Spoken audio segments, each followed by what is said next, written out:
the Rolex wearing, diamond ring wearing, kid stealing, wheeling dealing, limousine riding, jet flying, son of a gun, and I'm having a hard time holding these alligators.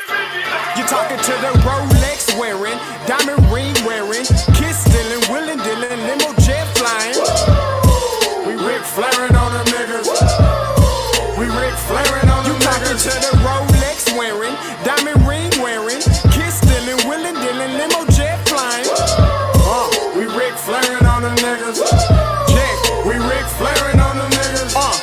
It's apparent these girls staring. I'm Ric Flairing, gold across my chest. I'm fresh to death, I'm Paul Bearing, not at all scary. One eye open like Betty Wops, then find to these Urkels that's going in like a carry shot.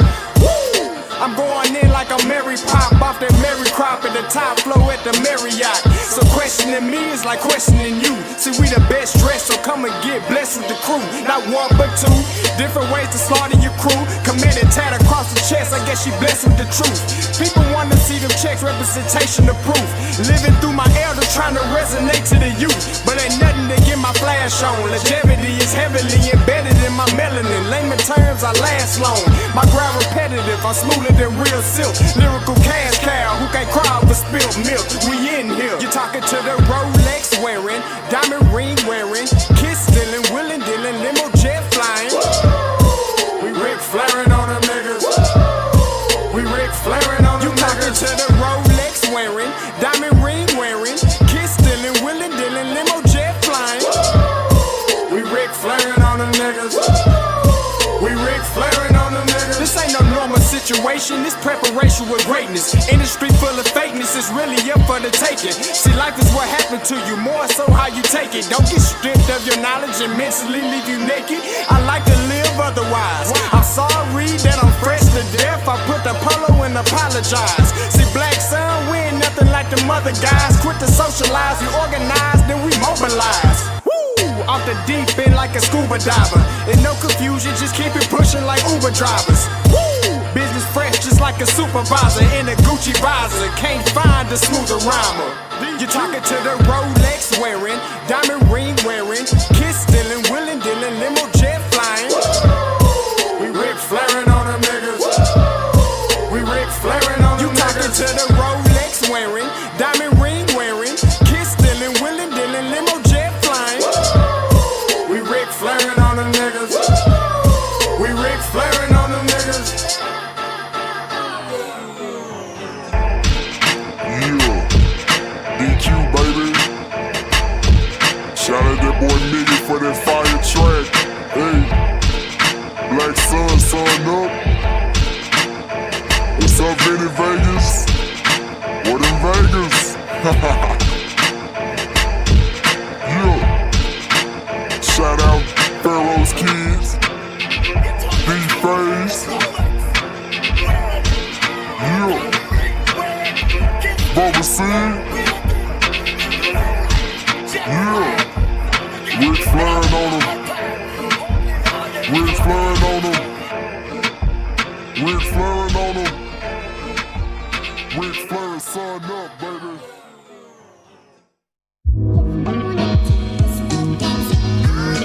Hey, yo, Scotty, you going crazy for this one.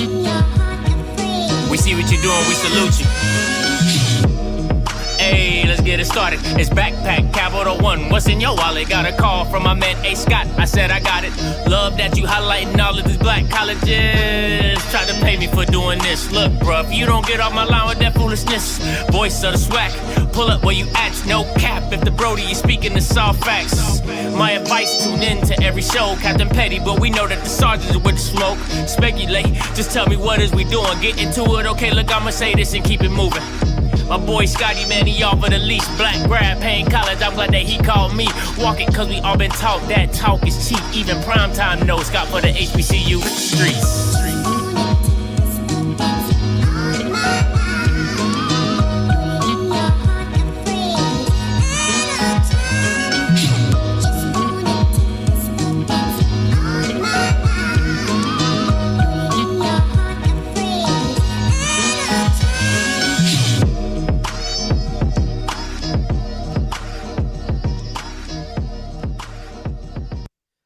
I love them horns. Hey, shout out to y'all, man. Shout out to y'all for being here. Hey, it's your boy Scotty, and you're watching Off Script. Now, listen, I'm in my Shannon Sharp mode.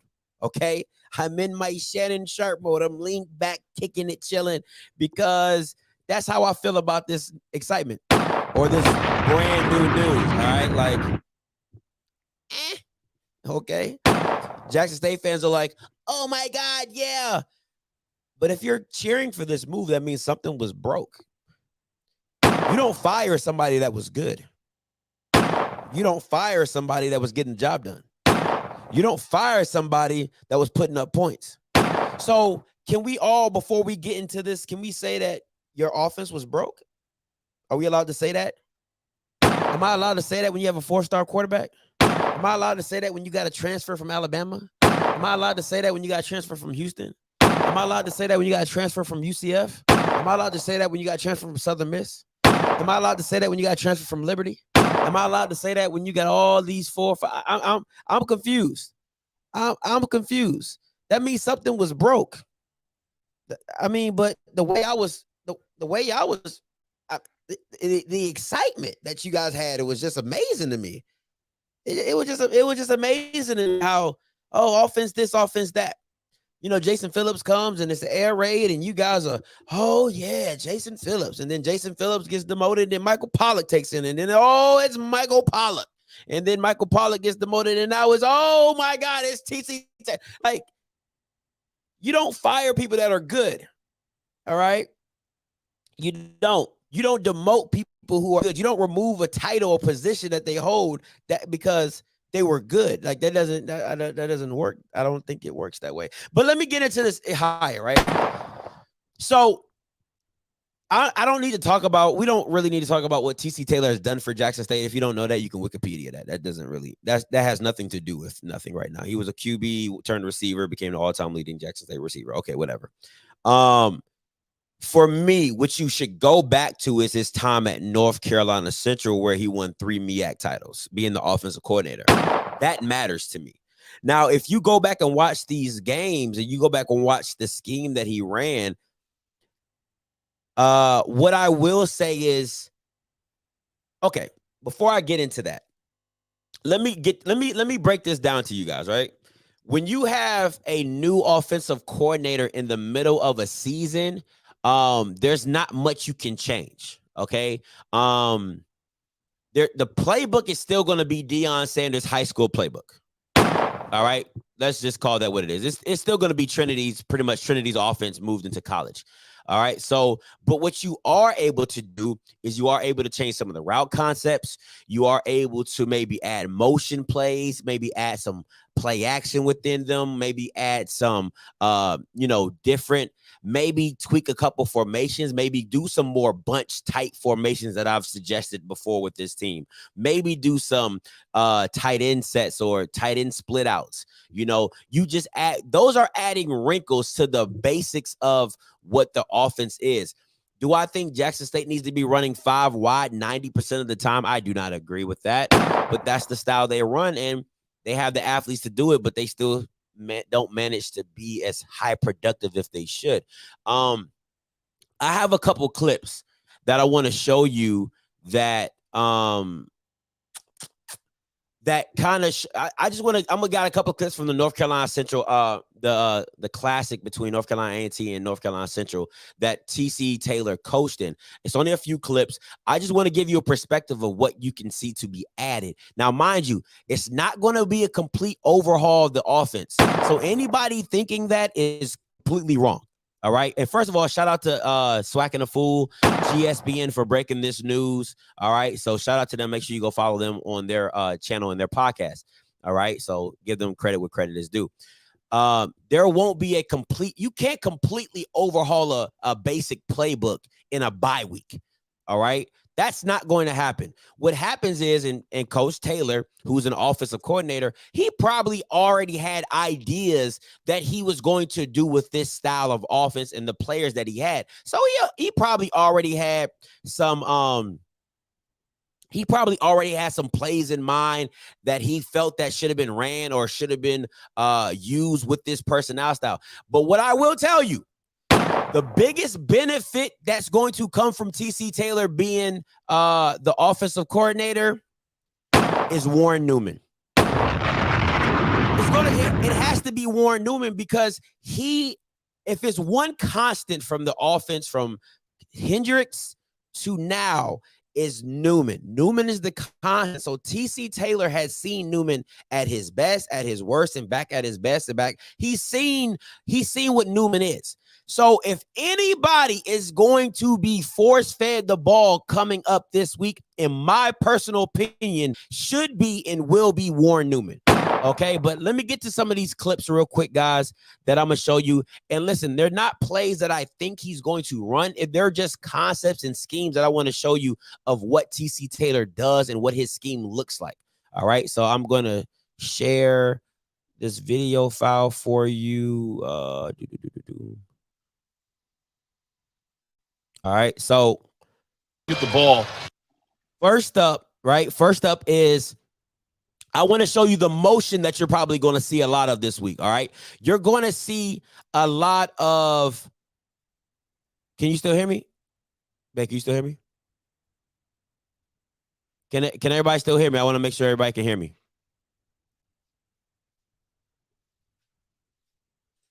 Because last time I went off the screen, you couldn't hear me. So can everybody still hear me?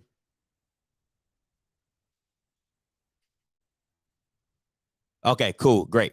All right. So what you're going to see here and what I predict is going to happen is you're going to see a lot of this motion. And if you're being honest, you don't see much of this motion in Jackson State's offense. When they line up, they do what they do, and they just think they're just that much better than you, and they run what they run. You're going to see this motion either with Warren. You might see this with a split back. You might see this with JD Martin. You might see this with a Lotto. You might see this with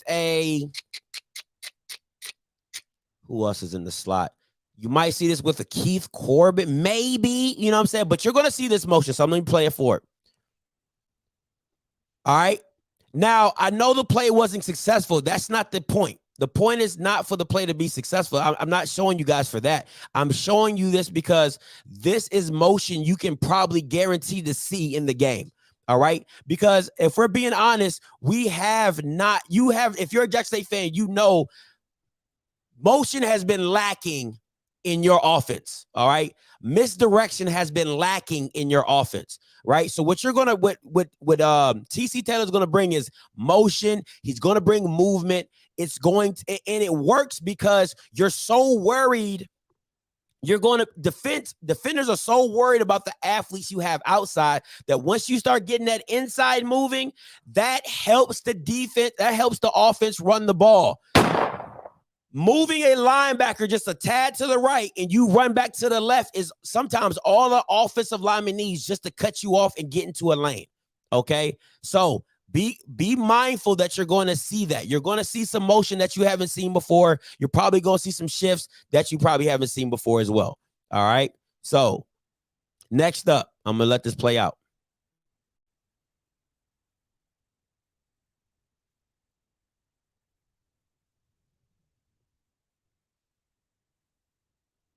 Now, I'm very conscious that some of these schemes that TC Taylor uses are for mobile quarterbacks, okay? They're for mobile quarterbacks because he's used to having a mobile quarterback, all right? You're not going to see Shador run. That is not going to happen. If it does, it might be for a 10, maybe 8-yard gain if it's just booty wide open, you know what I'm saying? But nah, you won't see Shador do too much running. All right. We know Coach Sanders does not want to get his son hurt by any means. All right. So that's just one play. All right. Another play. Right. This is what I'm talking about. What I'm saying about the running in motion. Once you get enough motion going. All right.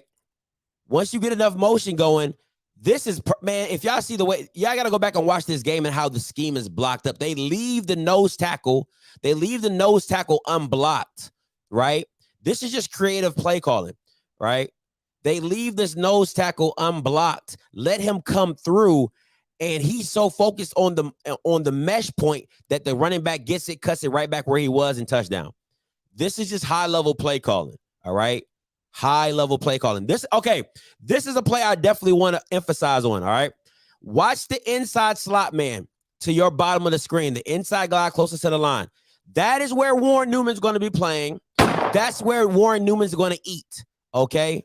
He's going to eat. If Alabama A&M plays this off coverage, he will eat. I mean, feast on this Alabama A&M defense, okay? I want you to watch this. These are concepts you did not see from Jackson State. Everything is long. Everything is 10 yards, 8 yards. If Newman's not doing a drag route, he's either doing a deep end. It's super, super basic, and that's what gets Shedeur in trouble because he's holding the ball so long, okay? This is what you need to see from your offensive coordinator. Watch this play.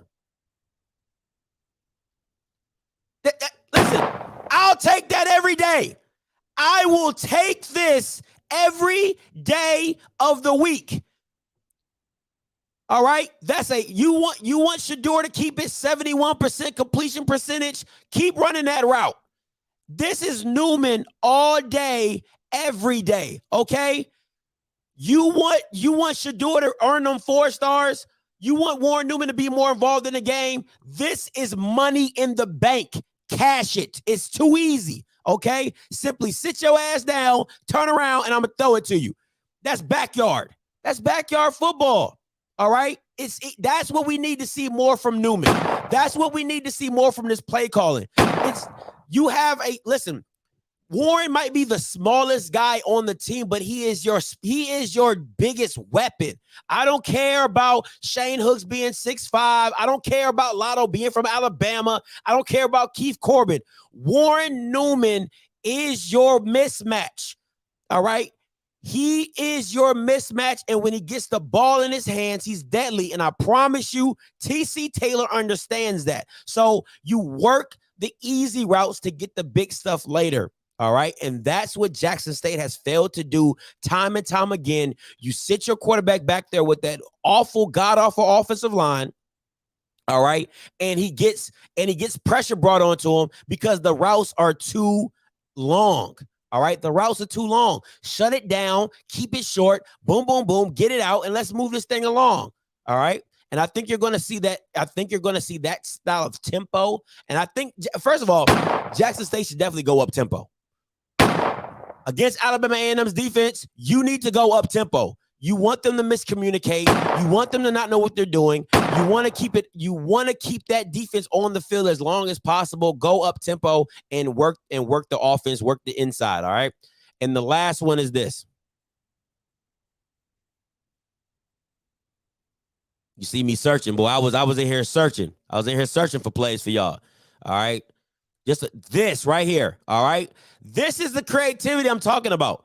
You can add this. You can add this formation in a bye week and keep it pushing. All right. You can add this formation in a bye week and keep it pushing. You can add a couple play calls in a formation like this and keep it pushing. This is easy to add in. Okay. It's a quick install. Hey, we're going to run 3 or 4 plays out of it just so the defense doesn't know what it looks like when we lock in and when we go to this formation and what it could possibly be. Because remember, you can run a smoke screen out of this. You can run a fake smoke screen wheel route out of this. You can run all kind of stuff out of this. Motion across everything.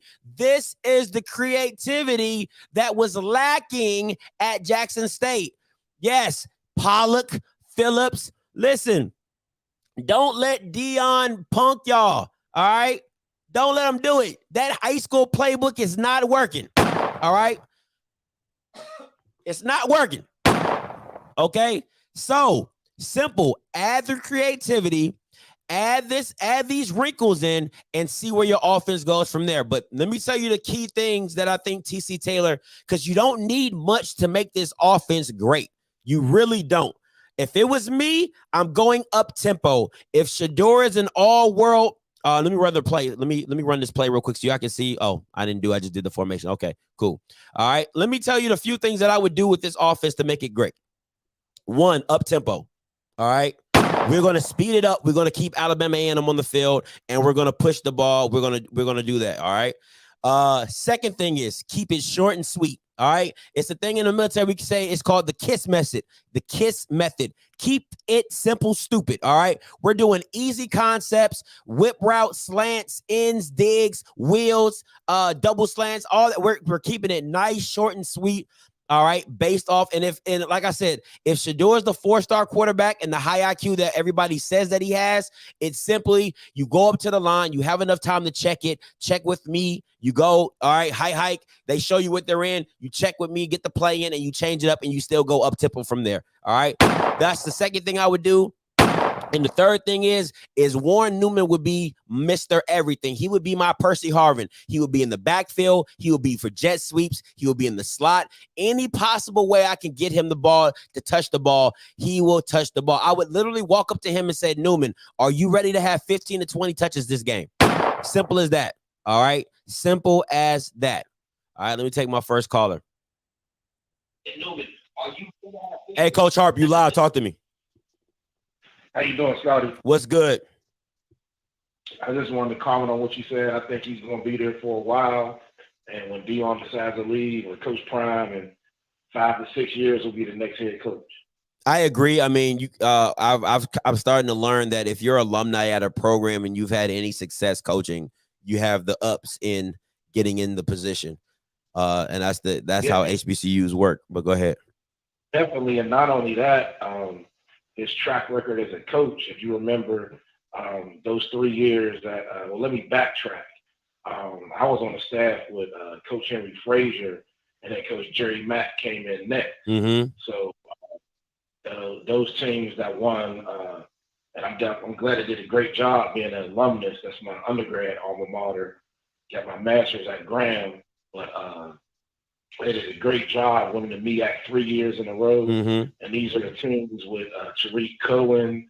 A&T was pretty loaded.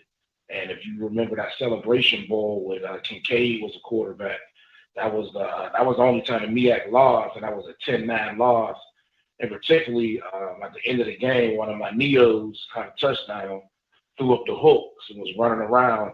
So they kicked the field goal from like 30 yards back. But Coach Taylor does a great job. If you remember the conversation we had in the past, everything that we talked about, what you said today, and in particular, if you look at those clips, you look at North Carolina Central's offensive line, you can see that inverted V. Yeah, when you said back them up. Yeah, back them up. Exactly. So that piggybacks off what I'm saying. And then it helps, too, where you can run the speed sweeps with Warren Newman, give it to him a couple times, then the linebackers start to flow. Then you can hand it to the running back. Then the linebackers get confused and flat-footed. So that's what makes it easy for an offense. So I think he's going to do well implementing, his concepts throughout this year. And then next year when they overhaul the offense and he really gets to put in that offense himself and Coach Jerry Mack perfected in the MEAC and, again, dominating North Carolina Central's the only team that's beat A&T regularly in the common era where they've been so dominant because of that offense. I think he's going to do a wonderful job. Now, let me ask you this, Coach Hart. From what I've seen, his scheme is predicated off of a mobile quarterback. And when I mean mobile, I'm not talking about, Shador mobile. I'm talking about Bamas that get loose. I'm talking about 30, 40-yard runs like a Jalen Jones type. How effective can he be with a pocket passer like Shador? Well, he can still run the same concept. So let's look at the play that you drew. The midline to the nose, or the quarterback is going to read the nose. Yeah. They can still do that instead of sending the O-line opposite and having everybody lock on, and then the quarterback will waggle out and do something different. They won't be able to do the reads because they don't want Shador to run, obviously. Mm-hmm. He can modify with some bubbles, obviously the movement and different things like that. In regards to the run, he can just add a waggle on so the O-line is still flowing opposite, giving the defense a flow that way, and the quarterback will waggle to the side they want to throw to. So there's little concepts you can put in because the quarterback's not mobile, but his offense, it'll be a boost. And lastly, I think when I was watching the game as well, I saw a lot of RPOs. And the Jackson State offense does not do that at all. Do you think we're planning to see some RPOs as well? I think that I think it helps. I really do think it will help Shador's reads because he is he's maybe a 1 to 2 progression reader. So I definitely think it will help his reads. What do you say to that, Coach Hart?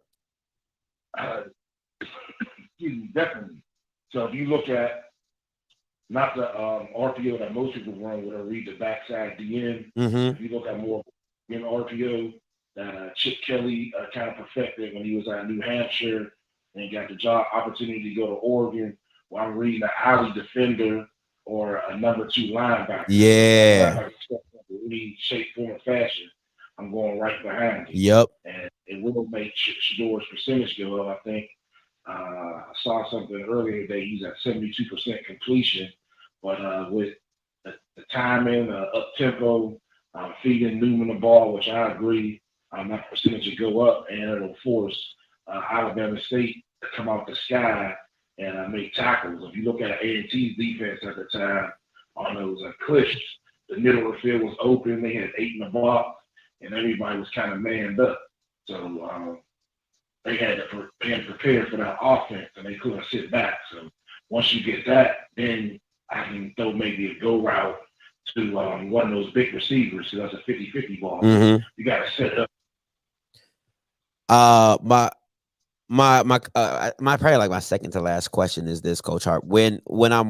How much can be implemented on a bye week? Because you're talking, I mean, literally, if we're being honest, adding an RPO isn't bad. You could pretty much do what you've been doing and just add it and turn it into an RPO. That's not the hard part.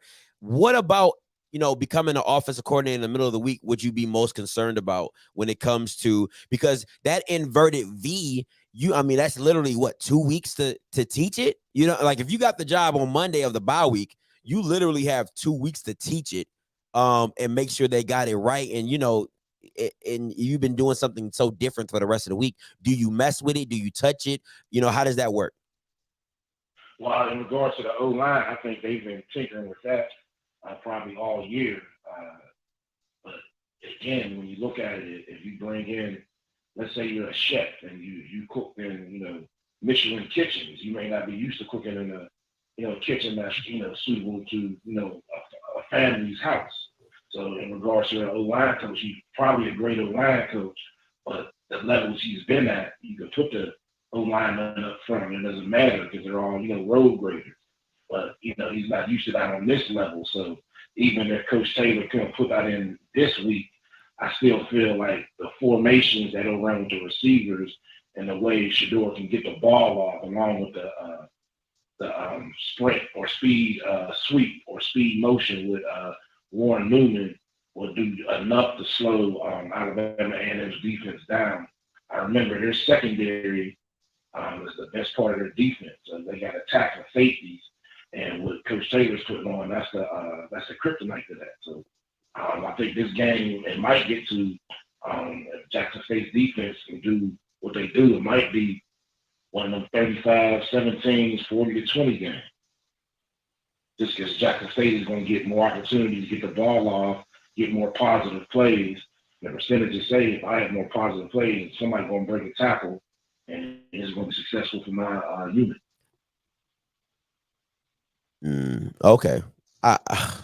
What's difficult about this, it was really bothering me is watching him call the North Carolina Central game. You can see aspects of that game that you're like, ooh, if he could do that at Jackson State, that would be really nasty. I can just see the concept in my head, and I can see the player making the play or doing it, especially against an Alabama and a defense who the secondary is probably the weakest part of the whole team. Except Troutman, really exposing those corners could be a difficult thing. Yeah, this is. I mean, I think it's a great move, but it's gonna be tough. Corners and positions on Newman on the run. I can't hear you say that again. That's the thing when you run a speed sweep with a receiver, you're gonna put your corners in positions to tackle, especially if they go cover 2 or cover 6 and 2 to the boundary.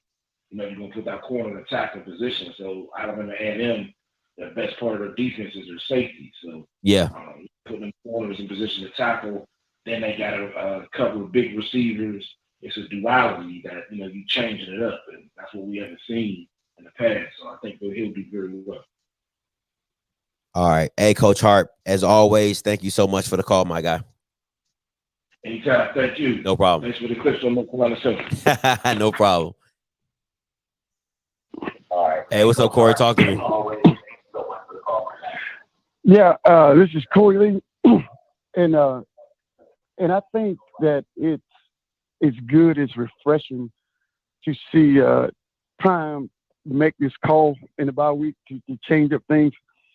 Typically most coaches won't do that in the middle of the season, but I think that shows how dedicated or how bad he wants to win, especially playing A&M.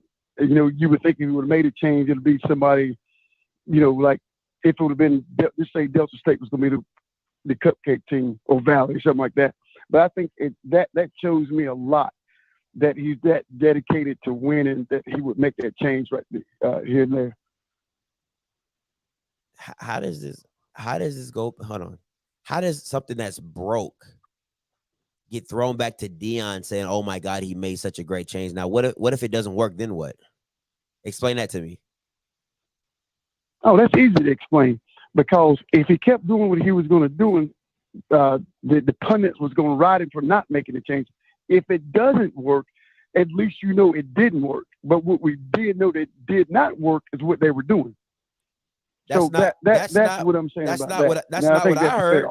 That's not what I heard when I was on here saying your offense is basic, your offense is vanilla, and I'm showing plays and I'm showing you clips where you ran the same 3 plays back to back to back. Nobody was complaining then. Oh, we're winning, Scotty. You're hating. We're winning, Scotty. You're hating. And I'm like, oh, this is really basic. So now all of a sudden, because Deion made the move, now people are saying, yeah, appreciate you, Deion. But nobody was saying that when they was putting 31 up on Tennessee State. Nobody was saying that when they beat Delta State. Nobody was saying that their offense was bad. And every time I said your offense was bad, everybody would say, well, our defense is so good, Scotty, we don't have to worry about scoring points. That's what I heard. Well, that's what you heard from everybody else. I never told you that. But what I'm saying is this: it was ballsy to do it, and let's see where it goes. You know what I'm saying? All right. Appreciate the call, Corey. I mean, it's fair enough. I'm gonna see you down there tomorrow. Hopefully, I'll see you down there. I'm gonna be there. I'm already here. So see it. What's gonna go down? Yeah, we shall see. We shall see. It's gonna be an event. Without a doubt, it's either gonna go really good or it's gonna go really bad. It ain't gonna be in the middle. All right, appreciate it. Isn't that what the CEO does? They don't manage the assembly line, but manage the managers. Hey, caller, you live. Talk to me. What's up, Scotty? Man, what's up? What's up? No, man, I was just to keep things sincere, man. But first of all, I want everybody to start giving you your flowers, man, because I like how you breaking down this film and actually trying to get an offensive coordinator an idea of, you got all these big name receivers that you want to go recruit from. You got to utilize them.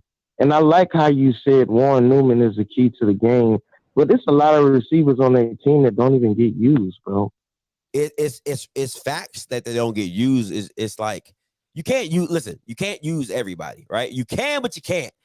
But my thing is, to get the pot stirring, you gotta go with Warren Newman. Like, Warren Newman has to get the pot stirring. And because what you guys lack is, well, I can't even say you lack that. Because you guys are good 20-20. Usually you can get down. Jackson State is able to get down the field. It was the red zone that was a problem, and you can't run the ball. So it's not like you guys weren't moving the ball, because Shador wouldn't have 280, 290, 300. You know what I'm saying? He wouldn't have these monster yardage games. But most of it was all dinking and dunking. But my issue is you're making it hard for Shador because the plays are so drawn out. They're so long. It's either a long dig, a long fade, or you're hitting a drag route. That was it. That's literally all it was. So you're absolutely right. You have a lot of weapons. Lotto, Shane, Keith, whoever you want in there. But to me, the engine move, how you start the lawnmower up when you pull the string, like, to get it going, that's got to be Newman. To me, that's got that string got to be Newman. Yeah, but one last point.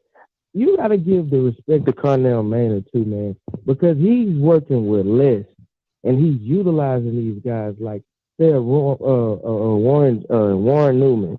It's a guy at Alabama A&M. I was watching Mr. Brian Jenkins Jr.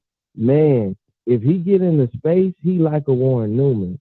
And then that tight end, number 89, man, he can actually create space too with depth when he get into his route that he can make plays. So I really feel like they're gonna have to watch out for number 2 because if Shiloh don't wrap that dude up, he gonna run right around him. Okay, so you know, and so Shiloh. Game, so you saw what Shiloh, what Juice is for Akil is what Warren Newman could be for Shador. Like you saw, like don't get me wrong, Akil still played bad in Grambling, but Juice helps him out a lot as a security blanket. You know, you can throw a 3-yard slant to Juice and he shakes somebody and go for 10 to 15. That's huge. That's energy. That's what I'm talking about. What Newman could be for Shador. Newman could be that security blanket for Shador. The other thing about that is Connell Maynard and Coach Dwayne Taylor are great offensive minds. So yes, they draw up. The difference. This is the difference. Shador is a 1 to 2 progression read, right? Because one, your offensive line isn't that good, so you don't have to. I can't draw up a concept where you have to go through 3 progressions when you only got time to go through 2. You get what I'm saying? So it's either and Shador, he's a really good pre-snap reader. As have I seen, so he'll see, okay, it's cover two, I can hit the hole right here, I can go here, I may go for a seam route. So he's already predetermined in his mind where he's going. If it doesn't go that way, if the linebacker drops like he's supposed to, if whatever, he automatically goes to the drag route. That's it's check down. Like that's Shador. In one simple bubble. I'm gonna read this. I don't have time to do anything else. I'm gonna go to the drag route. Where Shador becomes deadly is when he gets out the pocket. That's where he becomes deadly because now he has time to look. Okay, I don't see it. And then he'll kill you like that. So it's just I think with the play calling, if you go up tempo, keep it short and sweet for Shador, I think he's literally gonna dink and dunk you to death. But at the same time, you got to stop them in the red zone. As long as you making Jackson State try field goals or kick field goals, you win. Yeah, I think the 5 wide is just unnecessary, man. Those it's like you said, the routes are too long, and they're saying the offensive lineman sucks so bad. So you gotta, like you said, you really just gotta make it short, man, because them dudes don't even have to do that. Like you gotta utilize Lanier for real, because when I seen them against the first team they played, man, he was like a beast, man. They couldn't even in that defense. You know, I forget the first team they played. That defense was good, and they ain't nowhere near Alabama A&M. So if they can get him and Warren Newman, I feel like it'll be unstoppable in the middle. I don't think they can have enough, you know what I'm saying, bodies to get around to get both of them, and then mix it with the running game a little bit too. But see what you're failing to understand is teams don't man up like you guys do, right? So Jackson State is a man-heavy team. So when you blitz in the middle and you go man, well, the middle of the field is open. Listen, it's what Jackson State wants to do is tunnel everything to the middle so Shiloh can come and clean it up. That's literally how it's set up. They channel everything to the middle and they want Shiloh to bang it out. Boom, boom, boom, whatever, right? With other teams, they zone up. So yeah, if Lotto goes into the middle, there's 2 people there because he's in somebody's zone.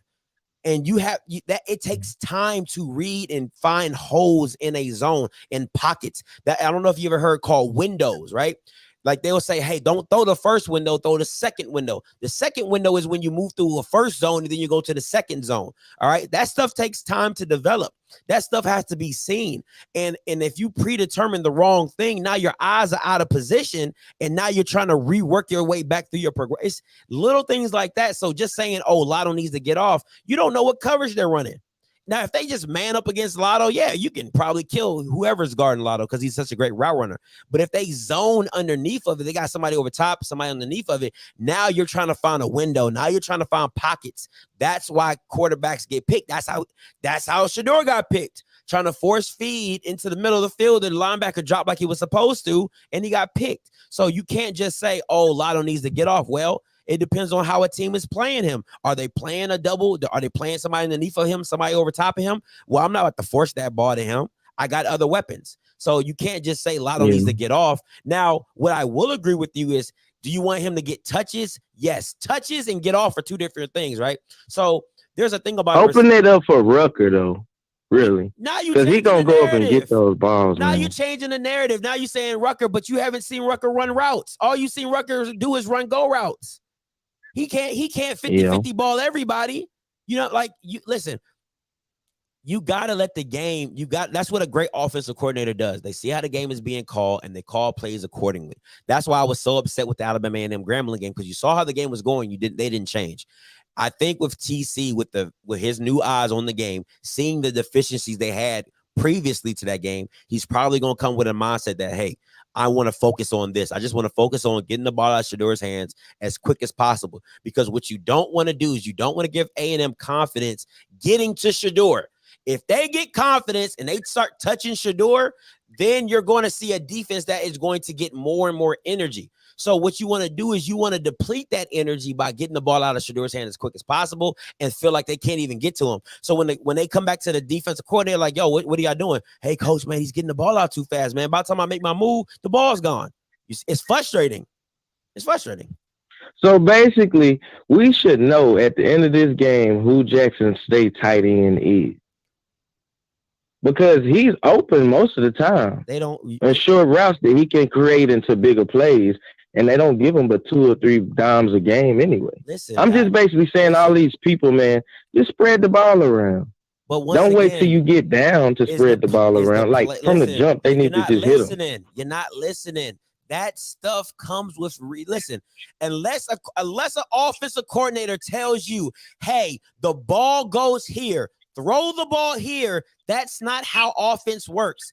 Offense works off who has the best matchup and who's open. If the tight end ain't open, I'm not throwing it to him. It don't matter. Unless somebody goes to and says, hey, throw the ball to number 82. I'm telling you to. Okay, cool. Other than that, that's not how offense works. Offense works off of who is open, what are they playing, what are the matchups, and I do it accordingly. That's what I'm telling you your answer. Shador is a predetermined pre-snap quarterback. He sees it. He knows where he wants to go with the ball. He reads it. If it's not there, he's going check down. So for TC Taylor, if I shorten the route concepts up, he can go through more progressions. Do you get what I'm saying? So now he can go 1, 2 to 3 instead of going 1 to check down. Do you understand what I'm saying? Yeah, you basically saying that he off the rip going to Warren. He off the rip going to those Lanier. He ain't even really going to. And like he ain't viewing the field, the defense. I'm not saying he's going straight to the people who is effective. I'm not saying he's going to an individual person. I'm not saying a particular name. What I'm saying to you is Shador is going to come up to the line. He's going to look. Okay, it's cover 3. I have a cover 3 beater on my right hand side. All right. So the cover 3 beater might be a bang 8, right? You know what a bang 8 is? It's like a skinny post. So he's like, okay, I got a skinny post ran by Lanier. That's my first read. Then he goes hike. He's looking at Lanier. Well, Shador is going to look you off. He's going to look straight. And then he knows where he's going to go. So he's going to look at Lanier. He sees Lanier is covered. It's not there. He's going directly to his check down because everything else is too long developing. He doesn't have enough time offensively to hold the ball. What I'm telling you, what I think TC Taylor's going to do is he's going to shorten those concepts. So now he can go, okay, Lanier's not there. I'm going to go to my 2. Oh, the tight end's not there. Okay, I'm going to go to my 3rd. Okay, boom. Then I'm going to my check down. That's the difference in what I'm saying. But, hey, appreciate the call, my guy. Okay, appreciate you, Scotty. Yeesh. Oh my God, boy! I'm out here. Listen, I sound like John Madden, the black version. Like, hey, yo, he was giving me a headache. My head was hurting. It's pounding just a tad. Okay, but I like the questions though. I like the questions. All right, so I pretty much broke down freaking the whole Jackson State offense. All right, pretty much just I pretty much I mean, God, dog. I mean, Lord have mercy. Sheesh. It's just crazy. It's just crazy. Oh, my head hurt. Oh my God, my head hurt. Ugh. So, in short, okay, I'm about to get up out of here. In short, do I think it's a good thing that they switched? Hell yeah. Anything other than that basic ass playbook Dion brought over from Trinity is going to help this offense. Okay. Anything. Anything is better than that. All right. Listen to what I'm saying. Anything is better than that. That's one. Number two, I think TC seeing it listen, you always learn more when you're away from the situation. When you're in, and it's the same thing when you do in a relationship. When you're in a relationship, you never see the wrong. You're like, oh, but he loves me. Oh, you be like, no, but he's beating your ass every day. Like, or oh my God, he's cheating on you constantly. Like, you don't see that. You don't see the man is coming in with hickeys on his neck. What do you but he loves me. Oh, okay. You don't see it. All right. So I think him being away from being an offensive coordinator and seeing what the skill set that these Jackson State players have, I think that's really going to help him kind of come up with a quick formula that he can work today. He's doing against the right defense, I'll tell you that. And now I think that if you add a couple more scoring drives to Jackson State's total, now you're talking about a really, really good game. A really, really, really, really good game. Because honestly, before this, all you could really depend on was that Jackson State wasn't going to score. Hey, caller, you loud. Talk to me. What's up, man? What's up, Coach Green? Talk to me. Yeah. I'm shocked that he changed this early, man. I'm shocked he switched offensive coordinators this early. I mean, he switched earlier in the season. He went. No, I'm just saying he went. It was Phillips calling the plays. Then Pollock started calling the plays, and now TC Taylor's calling the plays. That's how it works. So he's been. This is the third time in like 5 games. So it's not. He's been switching. Yeah. But how come you keep on thinking that that Dion brought the playbook when he give all the coordinators the free reign to call their plays and run their stuff? If I'm being 100% honest, I think, remember, Deion Sanders was an offensive coordinator at Trinity, right? So I think he simply said, hey, my son does this well. I would like to keep this in place. Now, they probably could add their own spin to it. I'm not saying they couldn't. I'm not saying that. But I do think him being his son's offensive coordinator was like, hey, my son became a 4-star quarterback because of this playbook. All right, let's take this and let's add on to it. So I think it was a little bit more of that than of just saying, hey, this is the playbook, I'm running it. But I saw some of this when Jason Phillips was at Utah State. Did you not just hear what I said? And he had Jordan Love as the quarterback. Did you not just hear what I said? I said, I heard what you said. Take this playbook and add to it. If Deion wants a 5-wide system, okay, that's great. If Deion Sanders wants something like, okay, that's great. Add to it. So you simply take whatever you did at Utah State, Houston, whatever you learned, and you throw your little wrinkles in. I think that's what Deion told him to do. But if I was a betting man, I would simply say Deion said, hey, this has been effective for my son. I've seen it work for him. He's a smart, cerebral player. He's a pocket passer. This works. So that's why I think they got the athletes that they went to go get at the receiver position. Yeah, I understand that. Yeah, I have something else I want to talk to you about other than this, but this probably ain't the platform to do it right now because you're talking about Jackson State offensive coordinator. What's the question? If it's about the Jackson State game, we can talk about it. If it's not, then Now you can say it's about Jackson, but without I ain't gonna, I'm not talking about a particular player. It was a statement you made that I was like curious about when you was talking about if your kid was would have got benched for breaking a team rule, you'll want him to transfer. That's the statement. I was curious. Like, let me ask you this question. I'm gonna ask you one question. I'm gonna ask you one question. I'm gonna ask you one simple question. If Shador breaks the team rule, does he get benched? Mm-hmm. Yes or no? It's a yes or no question. If Shador Sanders breaks the team rule, is he getting benched? Yes or no? Yeah, he would. If he broke a team rule, okay. He probably would. Okay. All right. But no, but I'm just saying you said, but you didn't put that out. You didn't put that part out. You just said if your kid got benched, your kid got to transfer. If my kid was, listen what I said. So I said if my kid, you didn't put that part out. I said if my kid was Dejan, I said if that was my son and they benched him against Delta State for what I know happened, you're not on that team anymore. Point blank, period. There's nothing anybody can do to me to change my mind. It's nothing you can say to me to change my mind about that. You're leaving.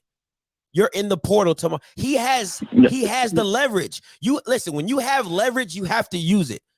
It doesn't benefit you to have leverage and you don't use it. But see, I'm not even, discussing what Nugget went through because, I don't know nothing about that.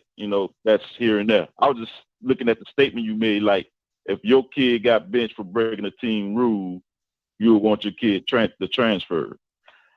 That's the thing I'm talking about. I was just wondering, like, how come that's okay? Why would you want your kid to use his leverage if he broke a team rule? It all depends on what the team rule was and how the situation went. I can't flat I can't flat out say I can take that. Yeah, I can take that. Yeah, so I wouldn't I can take that because it depends on what the team rule was. You know what I'm saying? Like, and it depends on the severity as well. Like, if my son is a habitual team meeting breaker, you'd be like, damn, like, bro, like, are you ever gonna learn? Like, sit your ass down. So, like, okay, cool. But if my son does it once and you bench him for the game, or if my son does, maybe he.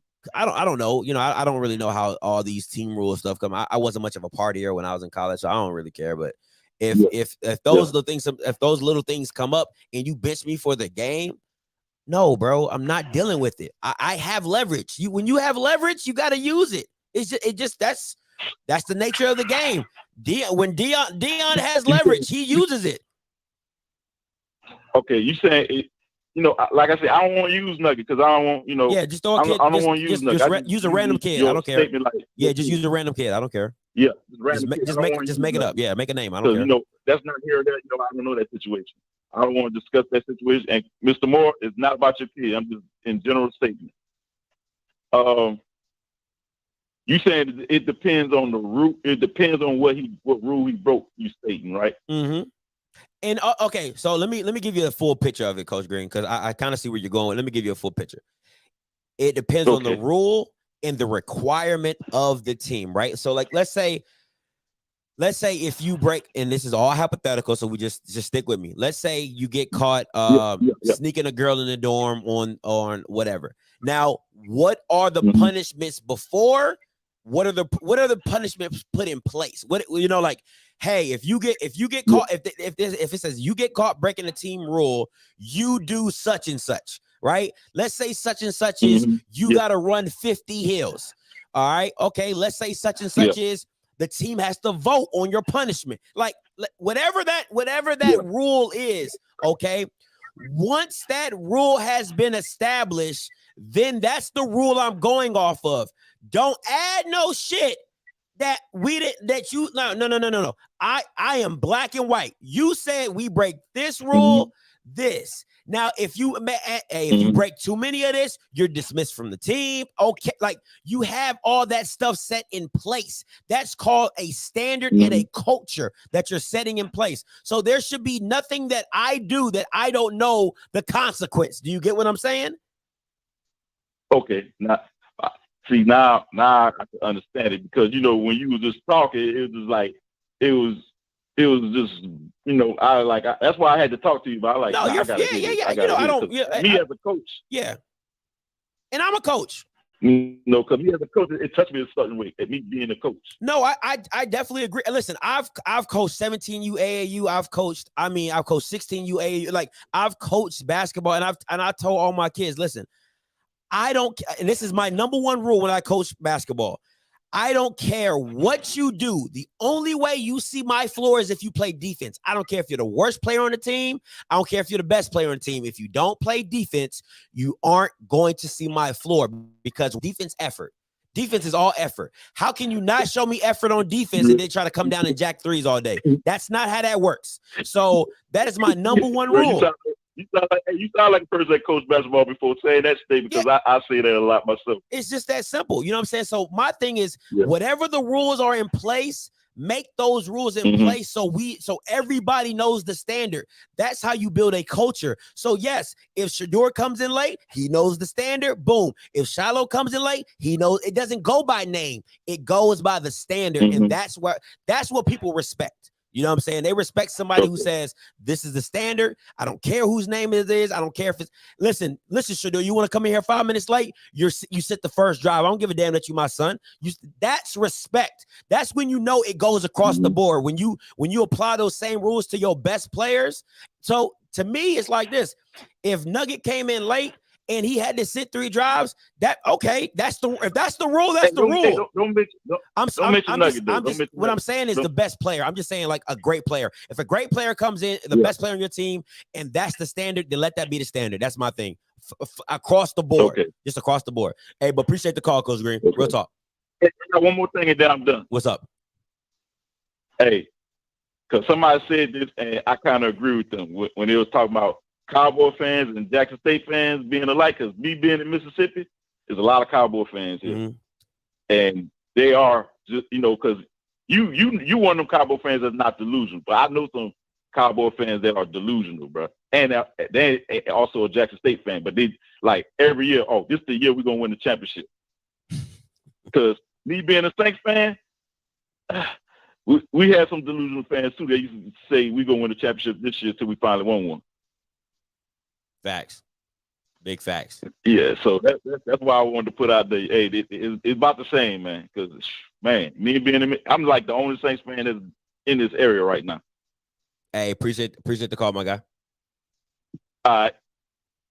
Hey, this is my last caller. Then I gotta get up out of here. Got a lot of ripping and running to do today. I gotta see Huntsville. Hey, what's up, caller? You loud? Talk to me. Then I gotta get up out of here. You're my last caller. What's up, caller?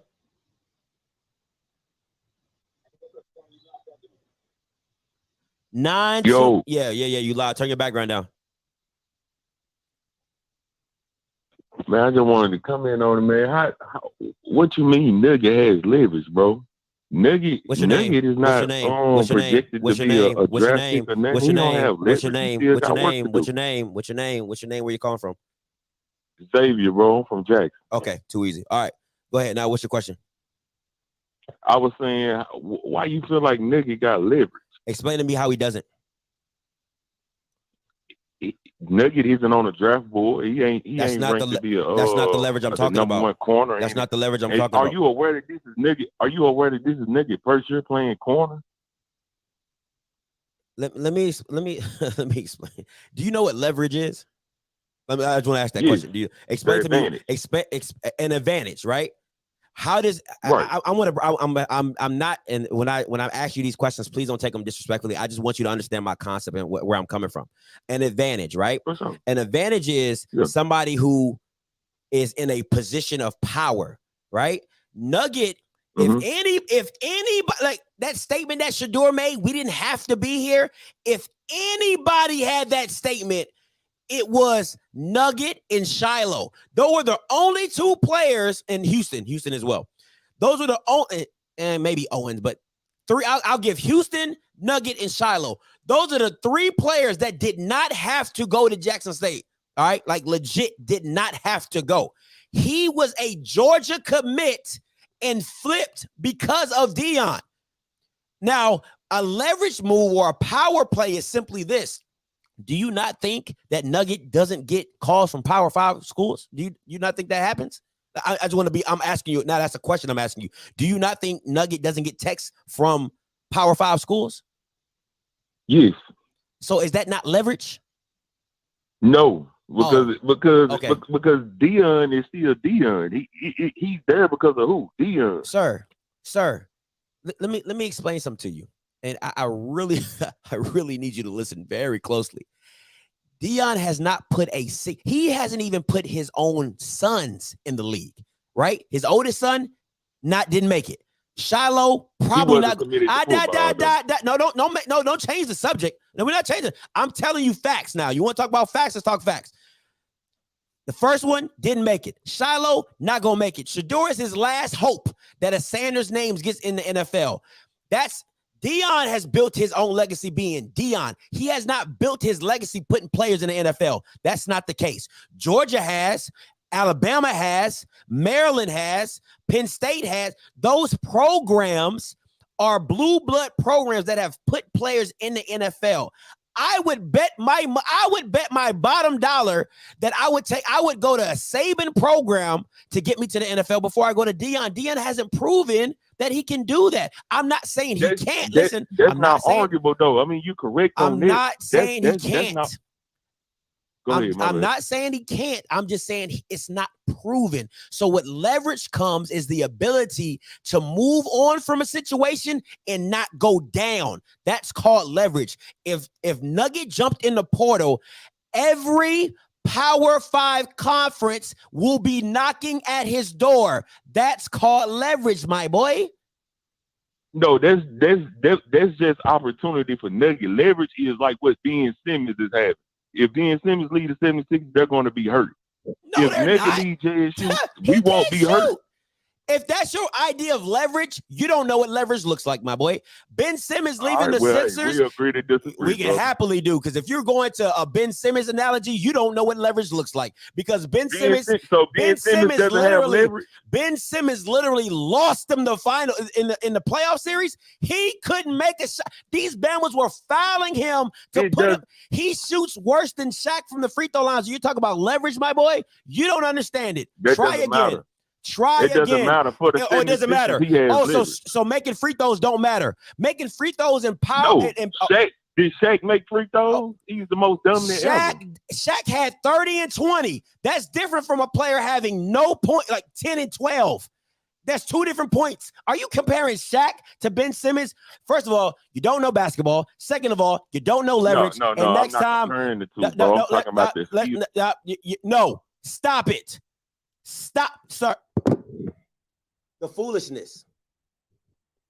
I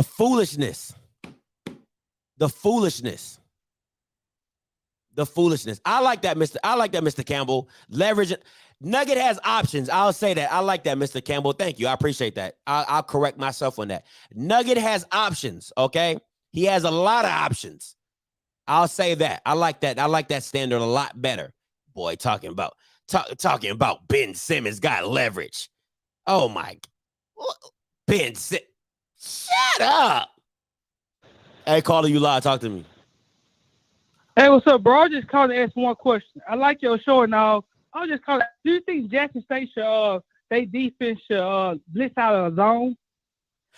Put pressure on them, but stay in the zone. They continue playing man-to-man. Yes. I listen. I'm gonna say this, and I Akil has a bad habit of staring receivers down. If you play zone, you have a better opportunity of putting those. Listen, I'm gonna say this, and it's gonna go. You're kind of get into my prediction, so I'm not gonna say too much, but I don't think I think the style that Jackson State plays is actually a benefit to Akil, because he's allowed, now he can stare down receivers and not have to pay the penalty of doing so, if you get what I'm saying. Yeah, you see what I was saying? That's why I was saying that for. That's why I said to play. I didn't know who a clear glass was till he played Jackson State in the spring. So that's a pretty good goddamn quarterback. And I think you should have stayed man-to-man on him for too long. Yeah. You need to just keep an eye on him. Yeah. So I have to agree with I'll say that. That's all I'm gonna say, because you gotta go into my prediction. That's all I'm gonna say. But yeah, I think man-to-man, Akil's not, unless balls get tipped or go through a receiver's hand, Akil's not gonna throw. He's not gonna throw an interception. That's one of my hot takes. He's not gonna throw, because they play a mirrored man-to-man. So if you're not good enough to play the ball and play the man at the same time, you're not gonna get a pick. And the only person, honestly, brother. Yeah, the only person I think that is that good to play it that way is Nugget. Al Young a little bit, but Shiloh and Cam, negative. Already. All right. Appreciate hey, look, the call. bro, I see. I'm picking Jackson State to win, but I see that we kind of got the same idea how the game should go. Yeah. Because they stay in man-to-man too long. I feel sorry for them, Jackson State. I'm gonna feel sorry for them. Yeah. I agree. All right, then, brother. All right, man. Appreciate the call, my guy. You too, bro. Be safe out there, man. I surely will. Thank you, man. All right, I'm in Huntsville. If you in Huntsville, holla at me. Email me at it's support@itsoffscript.com. Support@itsoffscript.com. Let me see. I'm not knocking his father either. His father, he just practiced behind a good point. Shallow did it for a breaking, I'm sure. If Nugget was at Georgia, no one would know Mr. Moore, to be honest. No disrespect. Oh my goodness. Anyway, so yeah, so if you're in Huntsville and you want to meet up, I got some time, probably tomorrow. No, definitely not tomorrow. Maybe today I can probably get what my prediction will be dropping around. Listen, it's gonna be dropping at nighttime, so be on the lookout. All right, 6, 7, 8 o'clock at night. Blues prediction, CFL's prediction. You probably know Swag and the Fool, their prediction, Coach Walker's prediction as well. But I know you guys are waiting for mine. It is what it is. I know how it is. You're gonna have to continue waiting. I got a busy day today. But I'm gonna drop it at 6 or 7, so be on the lookout. I'm gonna do it live. So you guys are gonna have fun with that. All right. So if you want to meet up with me for the tailgate tomorrow, please email me at support@itsoffscript.com. Support@itsoffscript.com, as well as I have merch. So all the people that was begging and asking me for merch, I have merch. Okay. Go to www.itsIndiaTangoSierraOffscript.com. All right. www.IndiaTangoSierraOffscript.com. All right. Go there, get you some merch, get you a shirt, get you some stuff, and get it shipped to you. All right. Get your pre-order in. The last day is October 9th at midnight. That will be the last day to get your merch. All right. That's the last day to get your merch. October 9th. All right. At midnight will be the last day to get your merch. Other than that, you know what I'm going to do. It's your boy Scotty. Been watching Off Script. You know what I'm going to do. I'm going to holler. God bless.